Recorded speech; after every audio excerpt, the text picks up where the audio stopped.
Good morning, everybody. Welcome to the Daily Refinement Morning Mastermind Call. We do this every day, Monday through Friday at 6 a.m. Pacific Standard Time. Today's topic is easy improvements for eBay sellers. And I wanted to share a couple of them with you guys. One of them is the concept of eBay MSRP. So I think there's the MSRP retail tag, which is on the actual item.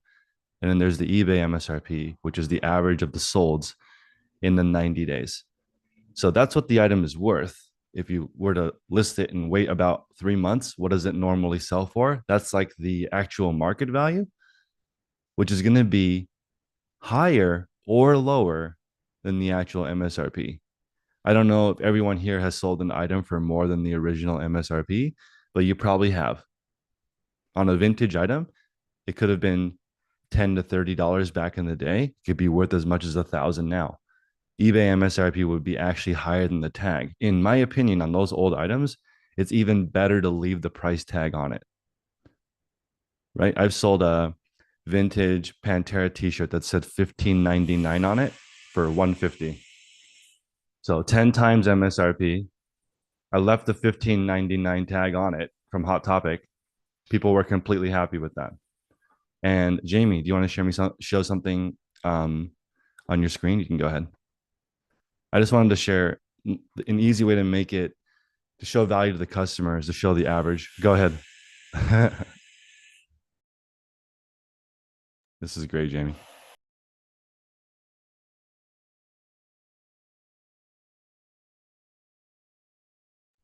How do I shut this off now? I got you. So yesterday I was joking that, or I was saying that people don't spend money restoring and restoring Toyota Corollas, but Jamie proved me wrong. There's a market for everything. And I guess what I'm just trying, like we've talked about this before, but eBay is a great place for enthusiasts to find something special and unique. And it really doesn't matter what it costs as long as it has that nostalgic value. That's why a really good model is to become a YouTuber if you find great stuff. If you find great stuff and you talk about it every single week on your YouTube channel, people will follow you and they'll eventually find it on your store. And there are YouTubers who sell 80 to 90% of their stock every month just to their subscribers. It's not uncommon. You don't even need a large following. 1,000 people in your following, you could sell some stuff from your store to the people that follow you. You can start an Instagram with just the finds that you like, that you find fashionable or you find cool, and the people who follow your Instagram page will also buy from you.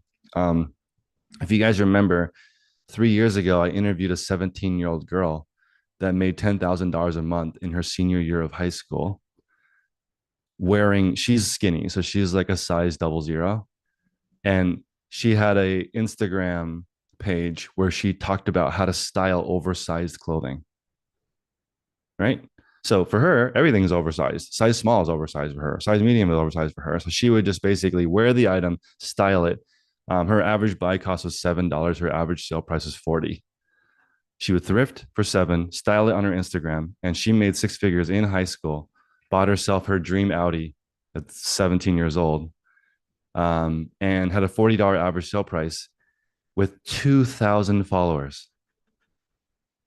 It's not that many, but all one specific category of wearing stuff that's oversized. So she was able to do that. And now she's 20 years old and she has 3 stores. So she didn't even stop. She kept going. We should go visit her one day. She's at Stone Ridge Mall, Dana. So we'll go check out her store. And she has 3 stores in the mall now.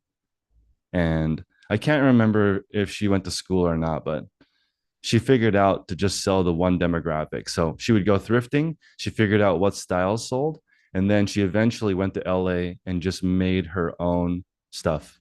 She has her own brand now. She was very cool. And I was afraid to hire her back in the day because she was underage. Anyway, so she's now really focused on oversized clothing because she thinks it's not just the skinny model look. Go ahead, Yeah. Dana. Oh, so did you say it was Stone Ridge Mall? Yeah. Oh, You what's see the her. She name has of this? The name store. of this, it's called Lexi Boutique. Let me Oh, find it. cool. Um, Yeah, she's very smart. Oversized clothing is really in right now, so it's great that she's, riding that wave. Very cool. yeah, this is her store. She's in Arden Fair Mall too. That sounds like Sacramento. But yeah, the oversized look. This is the look. This isn't really that oversized, but this is the like this look with just like over a sweater. It doesn't seem that fancy, but it's very trendy. It's on point. An oversized sweater, especially for work from home. Um, yeah, Lisa, she's in Stone Ridge Mall and she's in Sacramento, so she's making moves. But my tip was make sure that you know the eBay MSRP and the actual MSRP. Andrea says that her daughter wears that style all the time. It makes sense. Your daughter might follow her on Instagram. So she is an expert in wearing oversized clothing. So that I think is really helpful because when she came to my shop to work for one day, she bought she made more money buying stuff from my store and going home and selling it on her Instagram than she did working for me. She went through all of her items and figured out what style is in. And of course, her demographic is 12 to 20 female. It's different, right? So you have to know your audience. That's not as trendy for a 50-year-old woman. It's a different style. So you have to know who your customer is. The 50-year-old woman's probably not on Instagram buying it from her too. So you just have to know your audience, figure out where you go. So Brandon says he gets some sales on Instagram just by posting his sales there. As long as you have the right keywords, people can find you. You don't make a lot of sales unless you have a larger following. But remember, a large following on Instagram, in my opinion, is just 1 to 2,000 people who know what you're doing and know, like, and trust what you're selling. That's why I was saying that I think Harry Tornado has one of the most stable businesses ever because yesterday on the video game call, they were talking about if you have whatnot, if you have eBay, and if you have a social media following, you're so stable because you can find customers in 3 different places, but you don't list the same things on all 3 different platforms. That's the secret. You have 3 different platforms selling 3 different things. That makes you really stable. So Brandon has 4,000 followers, but doesn't use hashtags. That would be like having great items on eBay, but the wrong keywords. Just have to have the right keywords so people can find it. Be an expert at what you do, and the audience will come. The audience will come. So I think yesterday, when I posted that, about 9,000 people watched the video yesterday and gave me some feedback.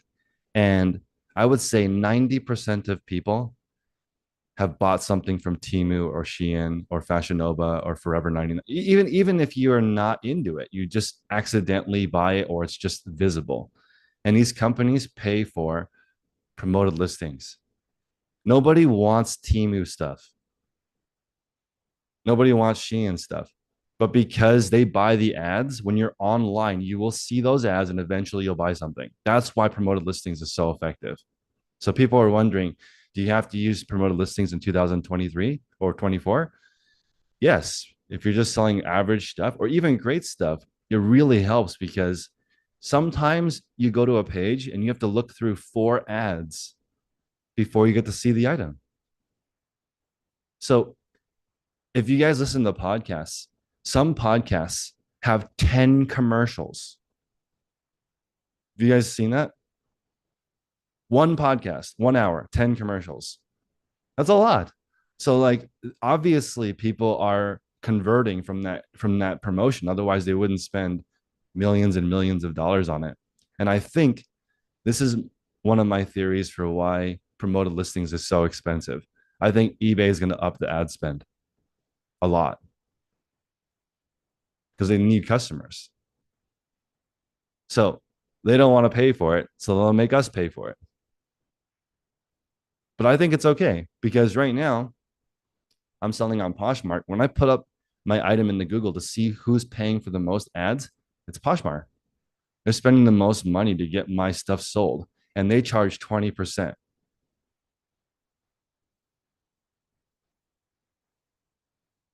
And eBay's fee structure is so complicated that you need a PhD to figure it out. Like if you print out your eBay fees, it's like 100 pages long. But imagine eBay just went flat 20%, right? And they did 1% of your sales if you want to do promoted listings. 1% of your sales.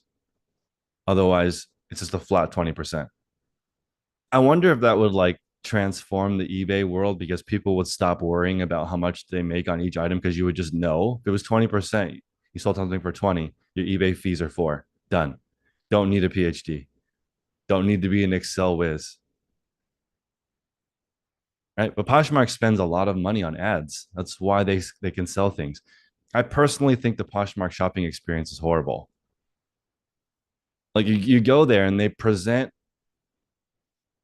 this person's listing that they just shared, but I don't care what was just shared. I'm only looking for what I want. Compare Poshmark, where you show up and you see something that someone just shared, versus Temu. They show you something that's based on what you liked the last week. Are you serious? It's no wonder that Temu and Shein had more downloads than Amazon for several months last year. Can you guys believe that? A random website in China, more downloads than Amazon. That's how effective it is showing people what they want. And you don't even have to, they tell you what they want by their browsing history.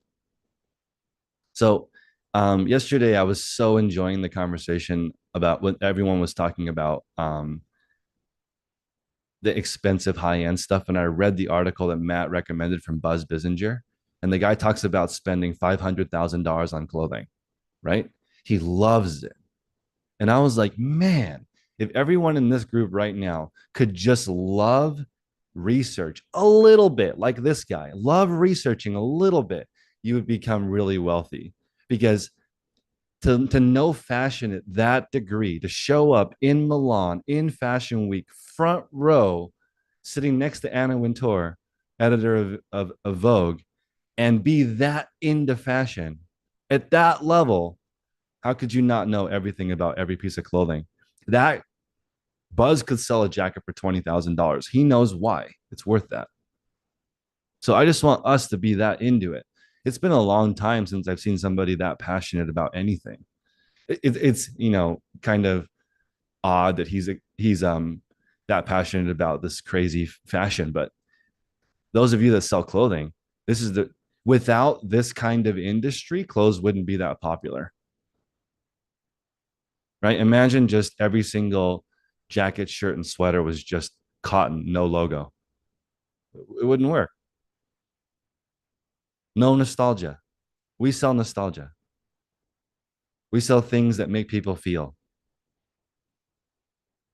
So it made me think I really want to do more research. I want to talk about different cottons. I want to talk about different collars, different dress types. But can we do it in a way that it's interesting, that people enjoy it? Because I liked the conversation yesterday. So I would like people to think, but let me know what's a process improvement. So for me, I'm going to add in on my listings the MSRP and the suggested market price. This is just something that I want to throw out there as an example. Let's talk about what's something that, does anybody have an item that they're selling right now and they're kind of wondering what it's worth?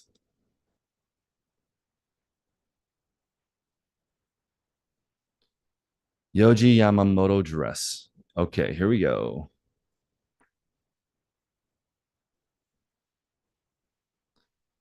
Thank you, Andrea. Let's check it out. I don't know anything about Yoshi Yamamoto, so let's talk about her first. Or is it a guy? Let's see. Japanese fashion designer. Japanese fashion designer based in Tokyo and Paris. Very nice. Considered a master tailor. Wow. known for avant-garde Japanese design aesthetics. Very cool. He is 80 years old. Man, that's so cool. Okay. Functional and dignified. Those are the words they used to describe it. Functional and dignified. Amazing. Hopefully. Oh no. Why is this website not working?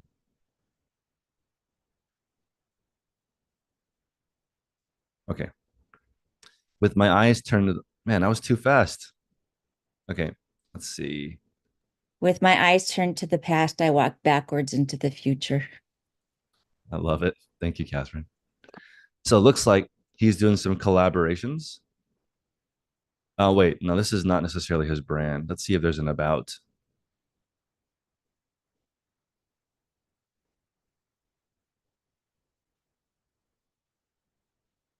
Founded in 1972. My goodness. So he has regular and he has wholesale. These are all his partners.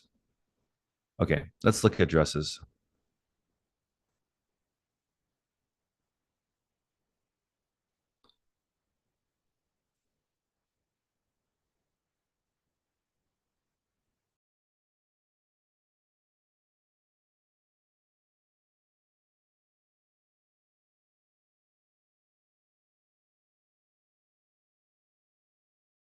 So as you guys know, I'm using keywords everywhere, and it's letting me know that YSL dress has twice the search traffic as Yoji.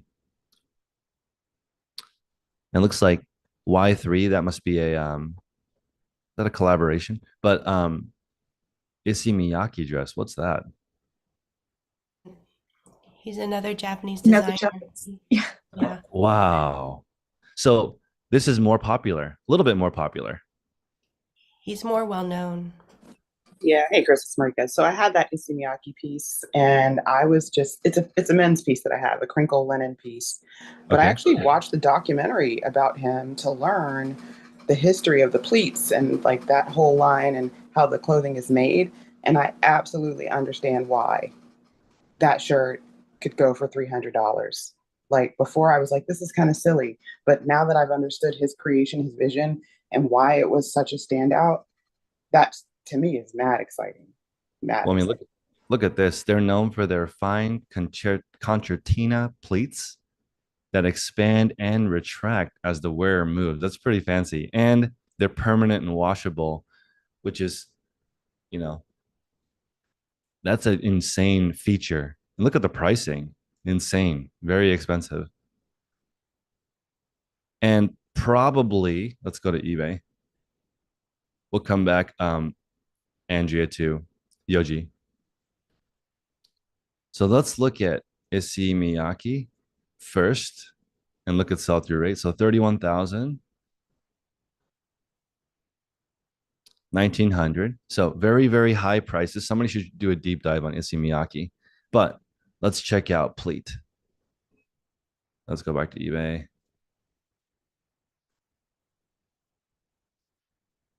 So look at this. The watch is the most searched thing.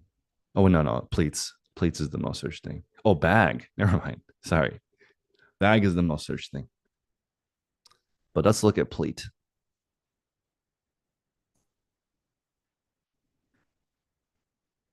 11,000 available. 1,000 sold. But you can see very, very good solds. Pre-owned for 150.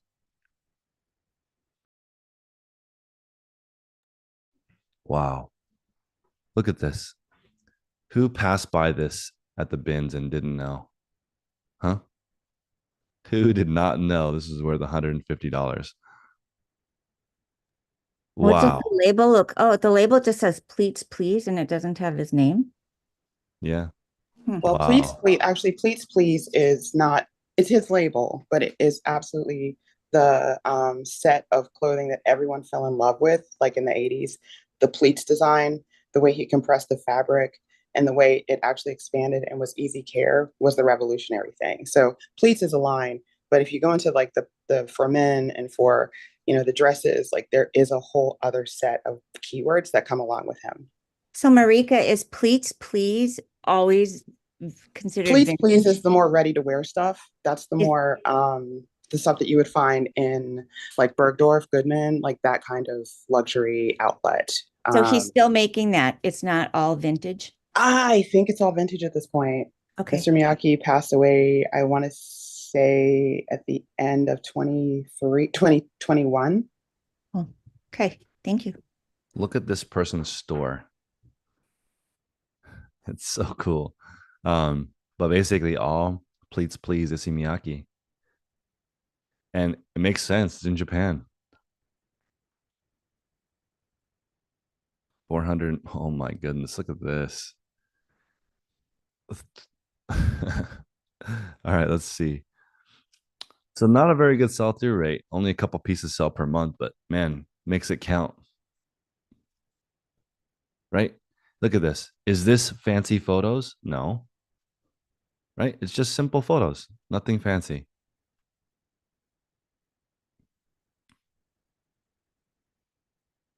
I didn't realize Y3 was a street brand,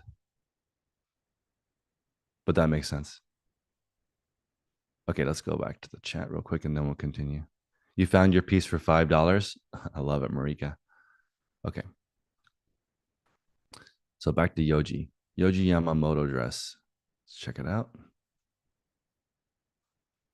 Yoji Yamamoto. The most searched thing is just in general. So like this is, in my opinion, a lot of shoppers would just type in the designer and look at what's available. Because look at that. Look how many people are just searching just the name.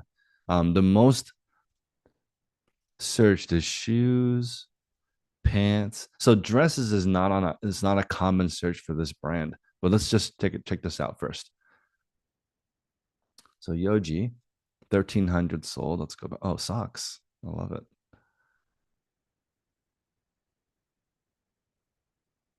13,000 available for everything. Looks like a lot of Y3 stuff. Sometimes I click and it doesn't search. And then when I unclick, it goes to sold. It's so confusing. So does the label say Y3? On his street brand, usually. Yeah, see. I only know Y3 from shoes. I didn't realize in Soho, you'll see it with Adidas.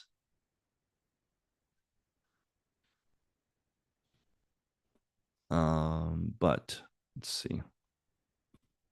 On the solds, 1,300. So it's more, this is more of a designer piece. I don't know if eBay is the right place for it, but you could definitely try. Go ahead, Harry. I was just noticing something. When you do the search up there with keyword anywhere, it seems like eBay and keyword anywhere differs a little bit on what's the most popular searches. Because I noticed there's higher numbers on keyword anywhere on lower searches on eBay. Because when you type it in the eBay thing, isn't it in order of popularity? That's right. Keywords everywhere is based on Google. Yeah, so it's interesting that I don't know what it means, but it's interesting that the discrepancy there. I think what it means is, and you guys correct me if you're wrong, that those are underserved things. So like if you find something that's very, very highly searched, but not yet on eBay, that's probably better because like a lot of people are looking for it, but there's not a lot of it on eBay. eBay's search is going to populate what people are looking for on the website, but it doesn't take into consideration what people look for on Google and then what you see pops up on eBay as a promoted listing. That makes a lot of sense. So those are the markets that we want. Tons of people are looking for it, but it's not a lot. There's not very many sold on eBay. It could be a lot of are not sold on eBay too, because there aren't any on eBay, which makes sense because people with Yoji's stuff probably don't sell it on eBay, right? Because he's a huge, massive designer, but there's only 1,000 sold on eBay. I sold a Wise sweater, but it took a couple months to sell, but it did sell. Let's see. Andrea paid for. I love it. Sending it to the Real Real is probably a good idea. Harry, you have another question? No, Okay. Let's go back. So I always start broad because we're researching the brand. Now we want to go to dress.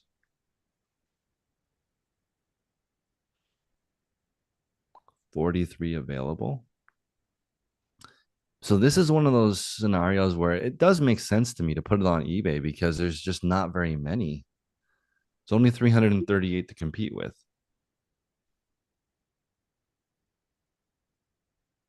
And a lot of it is international. Romania, Canada, United Kingdom. So some from Japan. So maybe people don't want to wait that long to get it.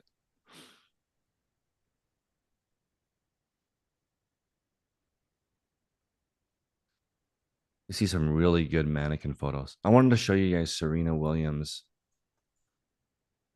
photos with the mannequin. I really like it. Let's go high to low. I like these photos for dresses. Like it's not a mannequin, but I feel like it's a very clean way to take photos quickly. It doesn't look like these photos are very, very good, in my opinion, for just a wall.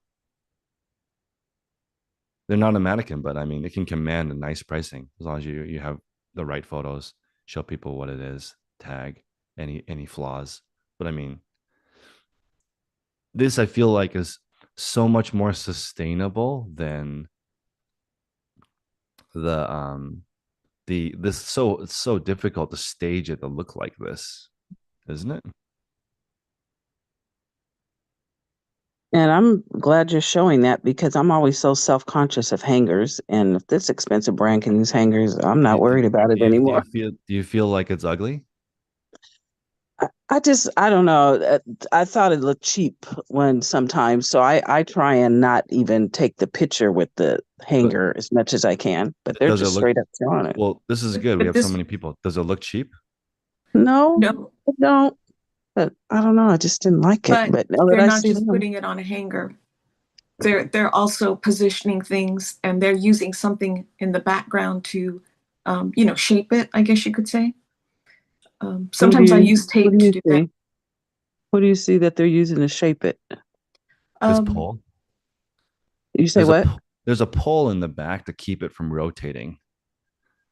You can see the bar, Yeah, and but this is I mean, make no mistake. This is a professional photographer that's taking these photos for sure. But I'm just saying sure.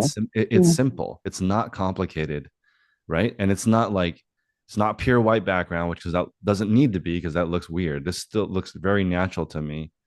Um, and look, I mean, obviously Serena Williams can sell stuff for more, but my point is that to me, these pictures don't look cheap. They look professional to me. And if you were going to sell maxi dresses, maybe you do this setup because it's less complicated. Yeah, obviously, also, you can tell by the lighting, this is a large room. So it's not in a cramped area because see how even the lighting is? It's not this Yeah. is done probably in a studio, but my point is that it's simple and not complicated, and I really like it. If you're going to sell high-end women's pieces, I don't think you need a mannequin. But you still need to look professional. These look all pro to me. And also, this is just one setup. All of the pictures are taken on the same setup.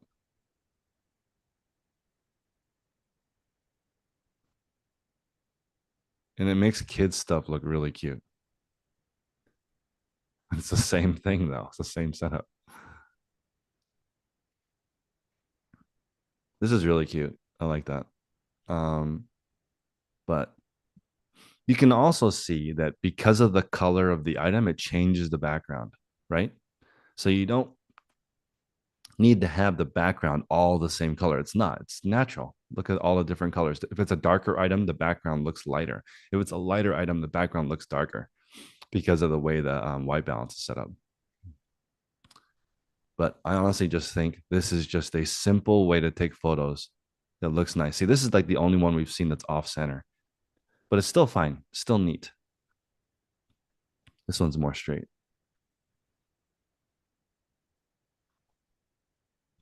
And see, they just listed it with the flaw. They didn't spend a whole day fixing it. They just said, look, there's an issue. Let's see if it says that. Gently worn, great condition with minor pilling. They didn't even mention the stain, but they have a picture of it.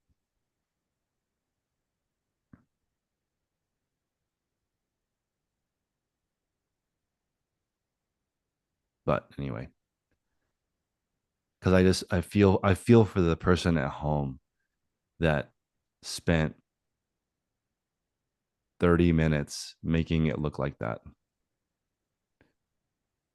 But I do like that they did not edit this photo. At least it's somewhat this photo to me is the best photo of all these because it looks the most normal. This one's good too, but this one like looks more natural to me. And as a buyer, these photos are hard. It's like really washed out. Can't see any of the pattern versus this one, right? You can see the texture in the front. Can't see it on this at all. I would use this as the main photo because you can kind of see. I might click in to find out what this is. Well, there's a lot of comments. So since that's a professional picture and it's washed out. So we don't have to worry about it because I'm always conscious of that too. And I always use the close up to get the pattern so they can see it. So there's no way around it, huh? I consider professional accurate. It doesn't have to be studio quality photos because like, okay, I'll show you studio quality photos.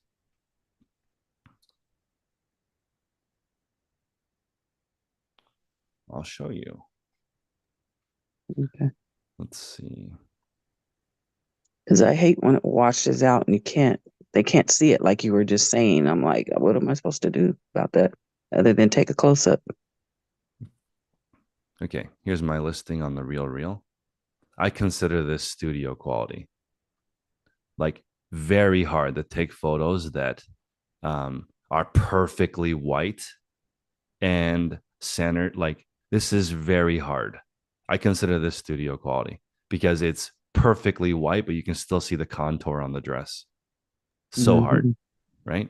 This is done in a professional studio.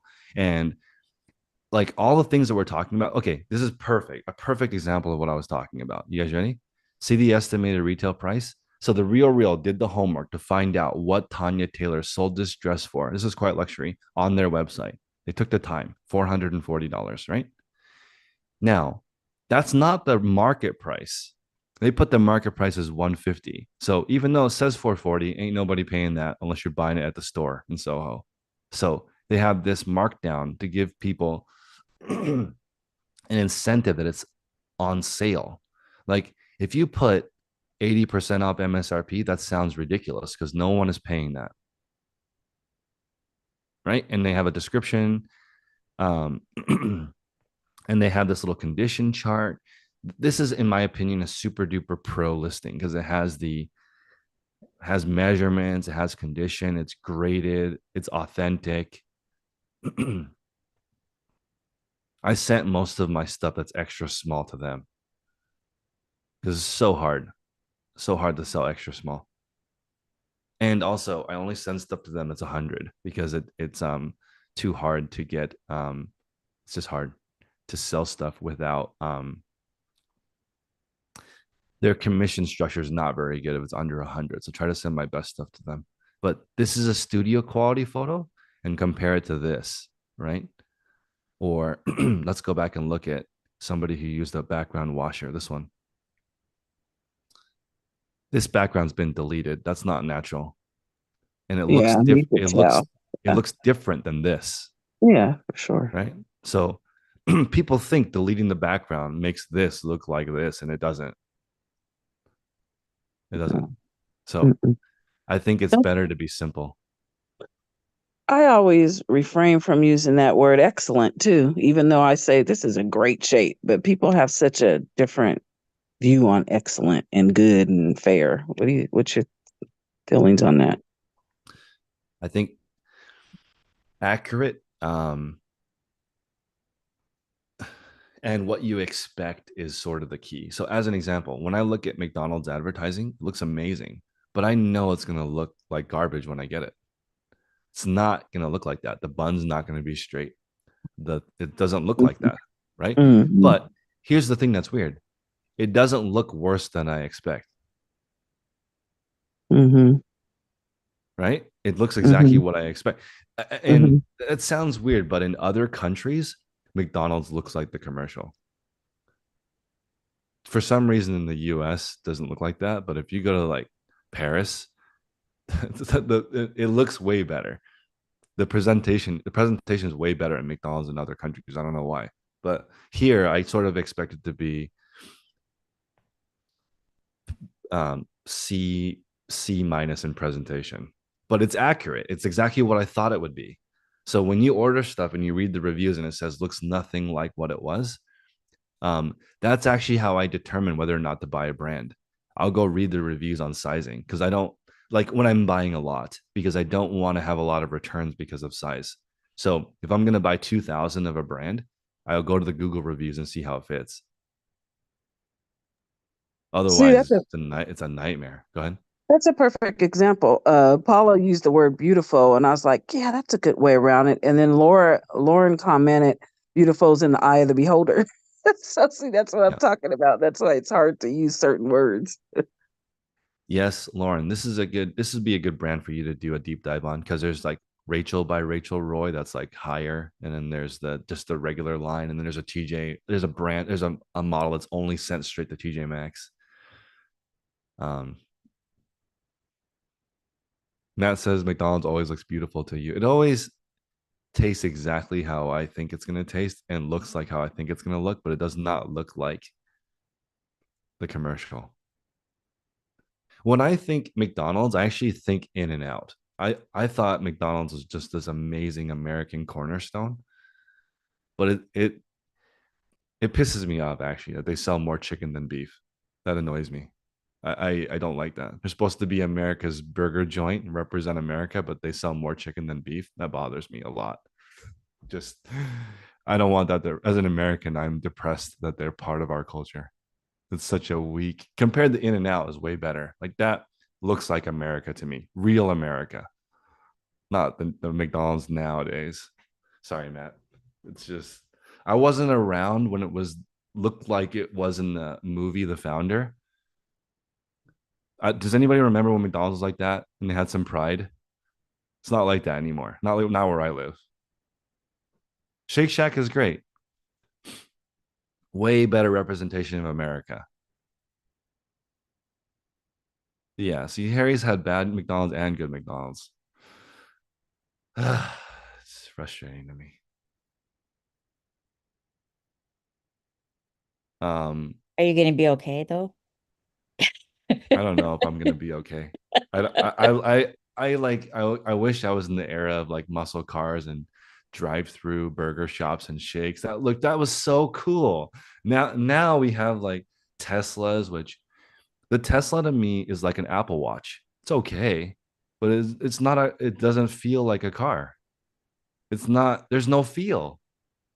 It's just like an Apple Watch. It's okay, but it's just like there's no more emotion left in our country. It's just all There's that's still why. a Go ahead. place right by the bins I go to in the cities. There's a place where you drive up to the little speaker and you put in your order. You know, they talk to you through the speaker and then they come Yeah. out and Yeah.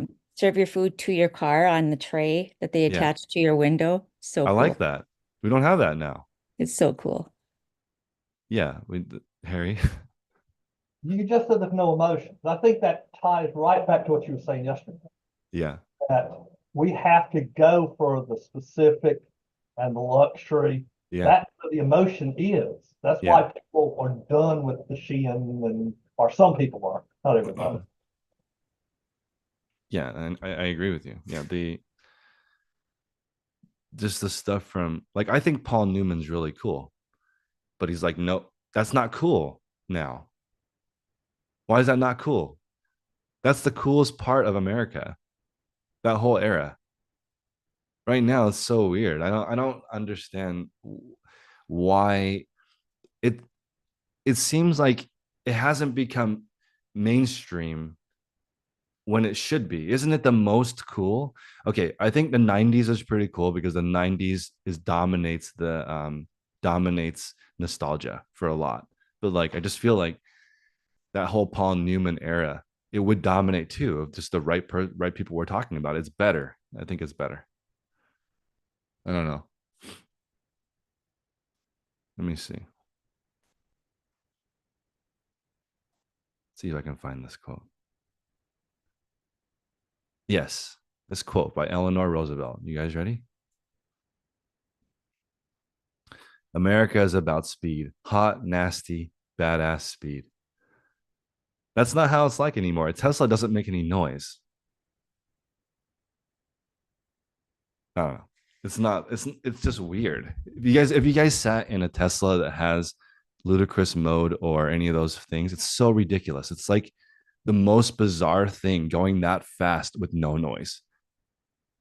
It's so weird. I couldn't believe that's what people want. Harry says globalization. Oh, I mean, Harry Enriquez says globalization has changed everything. It's watered everything down. Yeah, it's interesting. I'm just we just can't sell average stuff. Yesterday on my live, I was thinking like 20%. You're paying 20% promoted listings for your average items so that people who don't want it are forced to see it. That's just like a tough business to be in. Debbie said that her son traded one for a truck. That's hilarious to me.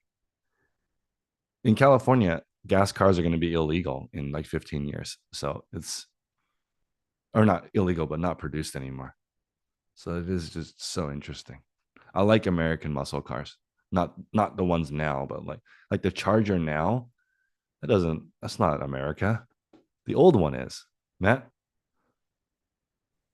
All right, I consider myself a little bit of a nostalgia expert, so I'm going to give you the short version of what happens with nostalgia.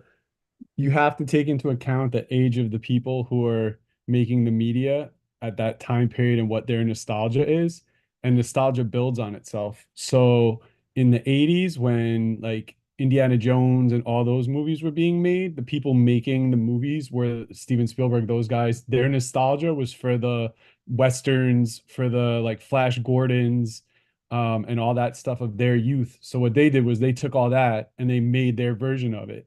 And then the next generation becomes nostalgic for that, but they don't realize that Star Wars is just basically like a Western repackaged on space and things like that, right? Mm, Becomes the next thing, and then the next generation takes it and puts their spin on it. And like I had this conversation this weekend when people talk about being nostalgic for the 90s. That's just like the age that the people who are main consumers are right now, right? It's like people who are like the millennial, whatever, Gen Y, whatever it is, like that whole thing. So everyone wants 90s right now, but in the 90s, the nostalgia was like the 70s.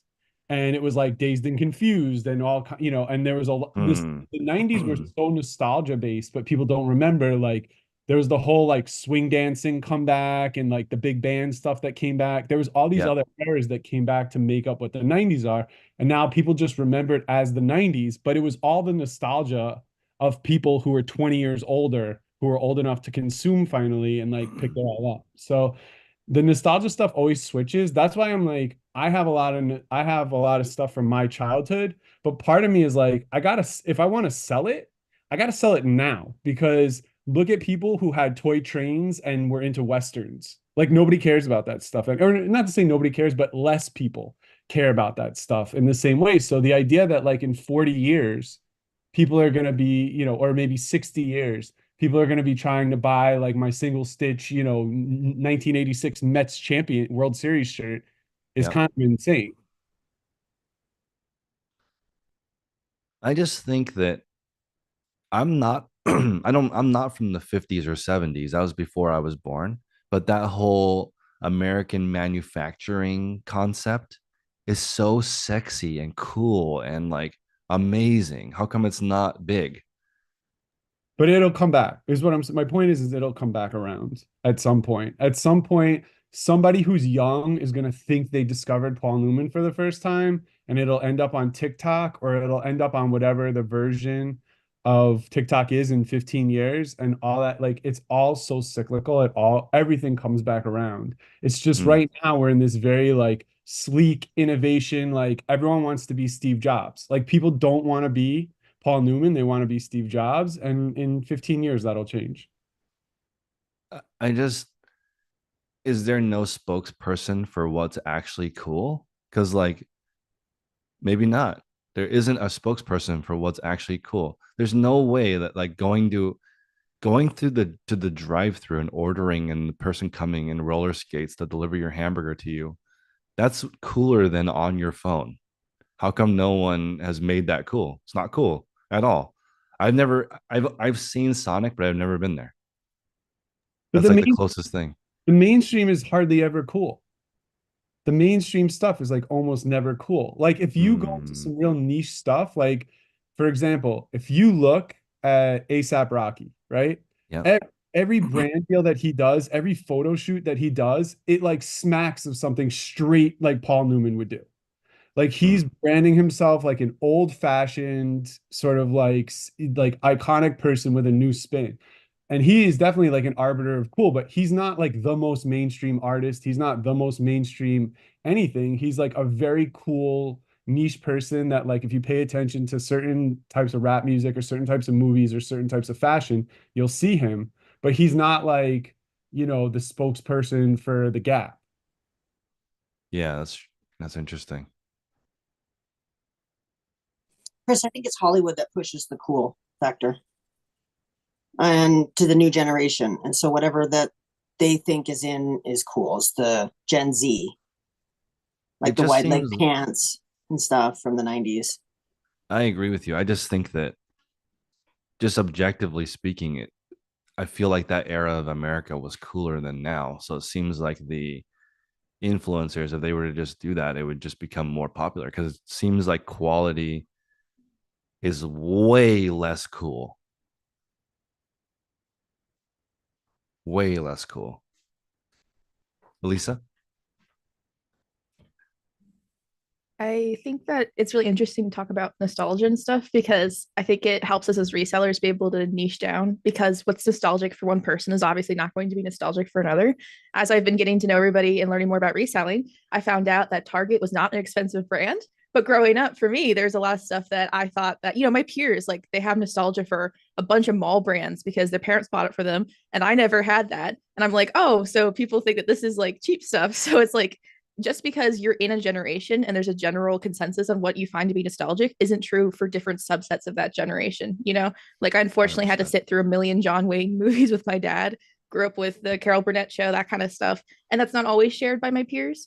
So I think it's like you can really hone in on specific nostalgia stuff to help you sell stuff. But at the same time, like it's okay to have a very specific idea of nostalgia for what you grew up with and your own topics and the groups that you find yourself in and stuff like that. So yeah, that's it. I think you're right. I think that, well, I know that there's a lot of people who think Old Navy and Target and Walmart clothes are fancy because they're new and they don't have new clothes. Like, so buying new clothes from Walmart or Old Navy, even though it's like, oh, that's the worst resale brand. To somebody, it's not. There's people who make a full-time living just selling Walmart brands. Gloria Vanderbilt jeans, they sell enough that you can make a full-time living. You'd have to get them really cheap, but so many of them sell such a brand name. So Melanie says people just get bored. That's probably why. I would say overall, like buying something quality and wearing it forever is not as boring compared to wearing something different every week. That's probably the main reason. People are more focused on novelty and variety than they are on quality, sadly. Well, Marika, the other thing, sorry, I'll shut up, but I study this, so this is a major thing for me. But Marika made a point. We've never lived at a time where corporations have made nostalgia their business model on the level that it is now. Yep. It used to be like your nostalgia was like a little bit private and, the feeling you felt when you interacted with something from your past. But if you look at like somebody, I can't remember who said, but the movies, I think it was Autumn. Someone said that like the movies dictate what's cool. Well, if you look at like the new content that's being made, it's recycled content. If you look at, there's not a lot of new ideas that come out. People find like a following and buy the IP and put the IP back out. Like commercials are literally just like, hey, let's reunite these two people from a movie you loved 30 years ago.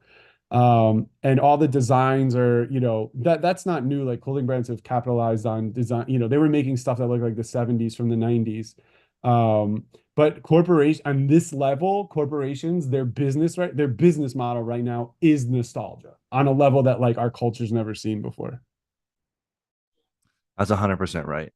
And I think it will shift though, because there are like Yoji as an example.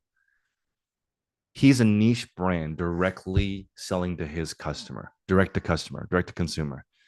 As regular people like us, Robert could create a brand in Toronto called Robert's Hats and do social media marketing and then sell directly to his consumer and compete because people like Robert and they like his stuff. That never existed before because there wasn't social media. So you couldn't compete with the 5 TV channels. They controlled everything. But now you can be your own media company. So that's why yesterday I was saying I want to focus on boutique brands. Because before I used to say, let's do mall brands. Now I don't know if you can do that. You can. It's just only the best of the mall brands really do work. The rest of it, you can't sell. It's too competitive. So in the Temu and Shein documentaries that I watched, they're in the US because it's less competitive than China is. So right now, if that's true, if Temu and Shein are here because it's less competitive here, then that means it's only time before it becomes too competitive here too. So that's why I think the boutique brands are safer. I'd rather sell Chubbies or Bird Dogs or Yoji Yamamoto because he has such a following, and I want to sell something that he made versus the mall brands is it's just so hard right now unless it has something on it. And Jamie said Shaq ruined Reebok selling at Walmart. It's true. Once they go super duper mainstream and they make that deal, it's hard. So Jamie, I actually passed on like 3,000 pairs of Reeboks at $4. Brand new shoes, $4. Couldn't buy it. Full size run. It's just too risky. They don't sell. That was a good decision. Yeah, and it's like those shoes probably cost $5 or $6 landed to get them here because you have to make them and ship and tariffs and all that, and they can't even sell for what they cost. That's like the brand has been ruined. But Converse made a big comeback. Vans made a big comeback. So if somehow, but the thing is, I think Reebok does have enough quality built into their old stuff that they could make a comeback if they started doing that. But the $12 Reeboks at Walmart are garbage. Those are horrible. So those are like not very good quality and they're not cool. That's the worst possible thing. Cheap, not cool, and everywhere. Not rare. You can get them at any store. They're not cool. There's nothing on them. And I think you would struggle to make it cool to wear it. It's not a cool silhouette, the ones that are at Walmart now. The only thing about the Reebok brand that I think is valuable is the actual logo. I would buy a hoodie that said Reebok on it.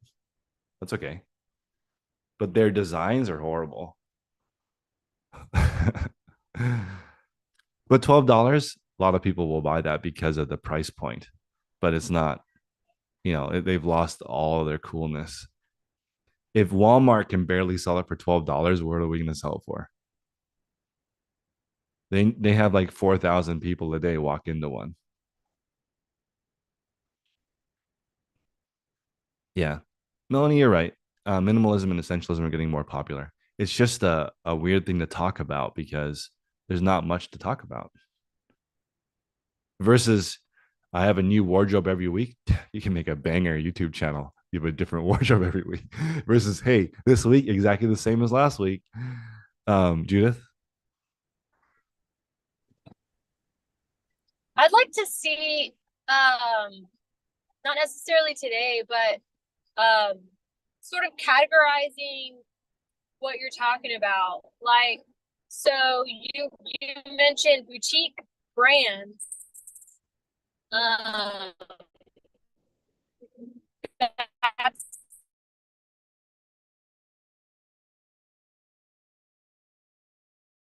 stuff that's very popular. I think it'd be interesting to figure out what those terms are actually. Don't you think? Sorry, Or do you know? the first part broke up. Okay, so my question was like, are there new terms for these brands and how they kind of are developing? Like Huckberry has a website and it has all the brands underneath it. Like you said, boutique brands. Is that a true term, or is that something you just kind of made up? No, it's the term for the actual term is direct to consumer. Direct. So no store. They sell directly to the customer. There's no store, no brick and mortar. That's direct to consumer. That's what I'm focused on. Right. It would be interesting though, because like, you know, back in the day, there's these, you know, brick and mortar stores and they're selling and they have brands underneath them, like almost kind of like a new family tree of how clothing is marketed to consumers. It would be interesting to just look at like the difference between in the past, like in the 90s, as opposed to now, like seeing it kind of like branched out. And this is how it has developed, and the way consumers are shopping. I just think it'd be interesting. Can you hear me? Yes. So let's look at the brands that people normally shop at the mall. Hot Topic, PacSun, Spencer's, Hollister, Aeropostale, Abercrombie and Fitch, Claire's, Wet Seal, Charlotte Russe. This kind of stuff very hard to sell unless you have like the top of the brand in the right size and you got it for $2 at the bins. Then you can sell it for 10 to 20 plus shipping. Forever 21, H&M, Victoria's Secret. What I'm talking about is sub brands that sell directly to the consumer. A good example of this is Gymshark. You see it everywhere on Instagram. It's an influencer brand. They don't have a store, or they didn't. Maybe they do now, but they sell directly to people. That's the brands I want to focus on because they have huge social media followings. So people go to the website, they don't want to pay $60 for it, so they go on the eBay.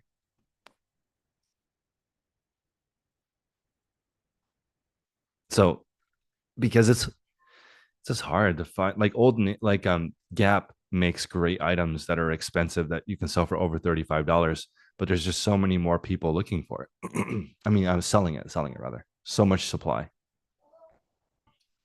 So as we do more and more deep dives on specific a boutique is also a store that you walk into that is on the corner of a city and it has around 1,000 items in the store. You walk in, there's a few pieces in the front. And really in America, at least for me, when I walk around, there's only a couple different kinds of stores like that. There's the boutique store that sells clothing. Like if I walk down to the closest shopping center to my area is Lakeshore. If I walk over there, there's only restaurants. There's a few clothing stores. There's a couple thrift stores. There's a couple stores that sell knickknack gifts like trade or birthday cards, and then random local stuff that's in that store. And then maybe there's like one store that's its own brand, like Judith's Quality Linens. And you walk in there and she has been doing it for 10 years and has her own thing. But that lady usually doesn't have social media. Just like she's like that local spot. But the people who are in their office starting a brand, hiring influencers, in my opinion, that works. If Carrie wanted to start a Western wear nostalgia company, right? And she went online, made a website, Carrie's Western Wear, and then she hired 10 influencers to make her brand cool. She could charge $60 to $100 for her garments on her website. People would buy it. She'd sell millions of those things. They go to customers, people would donate it. You would find it for $2 at the bins. Goodwill has no idea what it is. It'd be less than $10 at Goodwill. You could sell it for $20 to $30 plus shipping because it's 60 to 80 on the website.